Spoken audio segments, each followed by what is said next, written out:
रोशनी और उत्साह के पर्व दिवाली की पूरे देश में धूम है।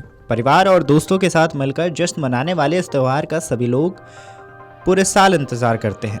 हालांकि त्योहार के दौरान पटाखों के कारण ध्वनि और वायु प्रदूषण में वृद्धि होना खतरा रहता है।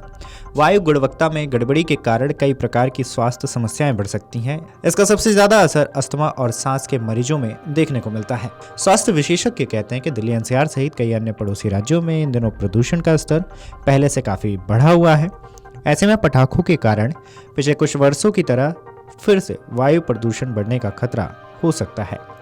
इस तरह का माहौल उन लोगों के लिए काफ़ी समस्याजनक है जो पहले से ही सांस की समस्याओं जैसे अस्थमा या सीओपीडी के शिकार हैं।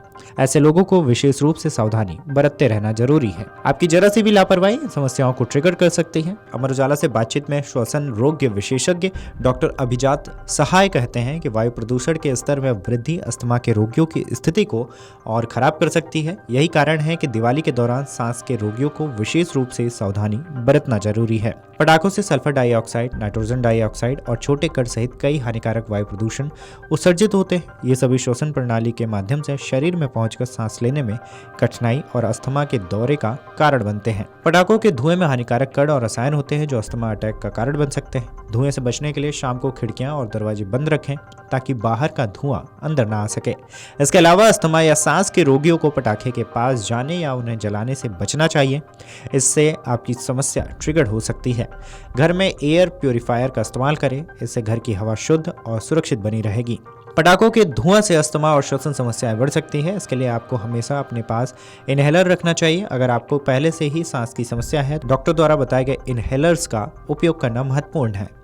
डॉक्टर द्वारा दी गई सभी दवाइयां नियमित रूप से लें और किसी भी समस्या में तुरंत संपर्क करें। वायु प्रदूषण से खुद को बचाने का सबसे अच्छा तरीका है मास्क पहनना। बाहर निकलते समय मास्क पहनने और भीड़ भाड़ वाली जगहों पर जाने से बचें। सांस के मरीजों को शरीर को हाइड्रेट रखना बहुत जरूरी है।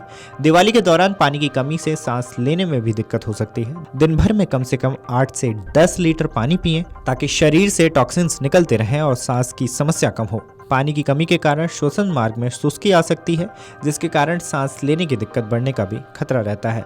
अपने आहार का भी ध्यान रखें। ज़्यादा मसालेदार और तैलीय भोजन से बचें। इन सभी सुझावों का पालन करके अस्थमा के मरीज सुरक्षित और स्वस्थ तरीके से दिवाली मना सकते हैं और प्रदूषण के प्रभाव से अपने स्वास्थ्य को सुरक्षित रख सकते हैं। यदि दिवाली के दौरान अस्थमा के लक्षण बढ़ते हैं तो डॉक्टर से तुरंत सलाह लें। सांस की दिक्कतों को आपात स्थिति माना जाता है, इसे अनदेखा न करें। 31 अक्टूबर को देश भर में दिवाली का त्यौहार मनाया जा रहा है। ये त्यौहार एक साथ खुशियां मनाने का दिन है।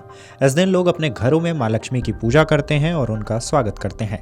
ऐसी मान्यता है कि कार्तिक मास की अमावस्या की तिथि को ही भगवान श्री राम 14 वर्ष के वनवास के बाद अयोध्या वापस लौटे थे। इसी वजह से सदियों से इस तिथि के दिन ही दिवाली का त्यौहार मनाया जाता है। दिवाली के दिन घर, ऑफिस, प्रतिष्ठान और दुकानों में लोग लक्ष्मी गणेश की मूर्ति स्थापित कर पूजा अर्चना करते हैं। इस दिन शाम के वक्त लक्ष्मी पूजन का खास महत्व माना जाता है। दिवाली के लिए लोग अपने घरों को खूब सजाते हैं। इस दिन कुछ लोग अपने घर की सजावट के लिए कई तरह की रंगोली बनाते हैं, साथ ही पटाखे फोड़ते हैं। इन पटाखों को फोड़ने के बाद जो धुआं निकलता है वो कई तरह की बीमारियों का संकेत देता है, जिससे बचने के लिए डॉक्टर ने ये उपाय बताए हैं। वीडियो डेस्क अमरुजाला.com। अगर आप ये वीडियो YouTube पर देख रहे हैं तो हमारे चैनल को सब्सक्राइब कर बेल आइकन दबाएं और Facebook पर देख रहे हैं तो हमारे पेज को लाइक करें। 8 मिलियन प्लस सब्सक्राइबर, आपके इस भरोसे के लिए बहुत धन्यवाद। अगर आप ये वीडियो YouTube पर देख रहे हैं तो हमारे चैनल को सब्सक्राइब कर बेल आइकन दबाएं और Facebook पर देख रहे हैं तो हमारे पेज को लाइक करें।